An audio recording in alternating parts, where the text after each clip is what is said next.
okay we mureka subiza igihigo ni igihigo nimba ngeze mu mihigo yo kuzashaka Munyamurenge zabisoza mbone igihigo. bivuze ngo muri make igihigo ni intwari. Ni intwari. ubwo wowe uri iki? Ni intwari. uri iki? Ni intwari. bivuge kuri nawe uri iki?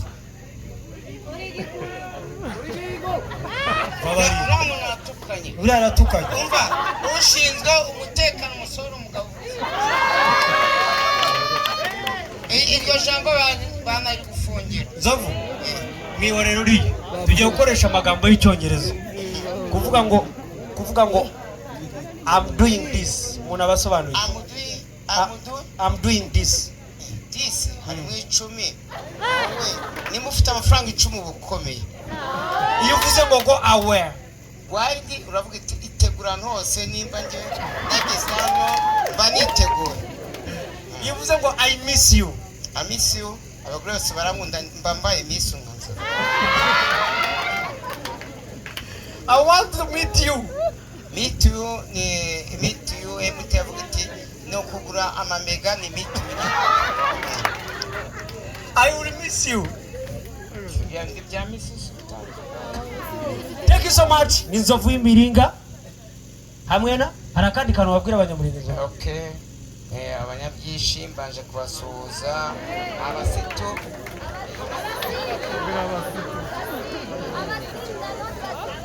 mane yo mwishuri ryo ribarinda neratangiye kubakurikirana ndi Burundi mu Gatumba babicaye ko uramuvuna amaheto atera umwako sinamuvuga bamwita Eva sibyo na Neva yitwa Varsity Nzovu noneho kugira ngo dusoze ugiye kureba indirimbo y'Abanyamuringa uziririmbe ariyo ahubwo nterikora se Abanyamurenge nyibyina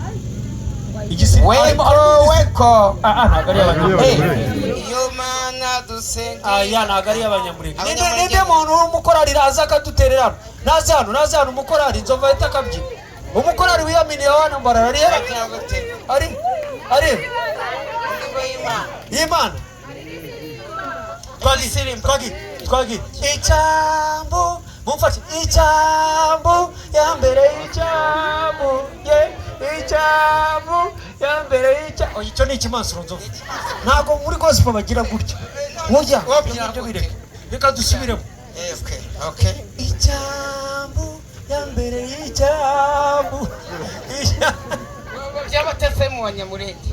Thank you so much. Niseti Nzovu y'Imiringa. Nzovu Love you so much. Peace and love. Thank you, Bala.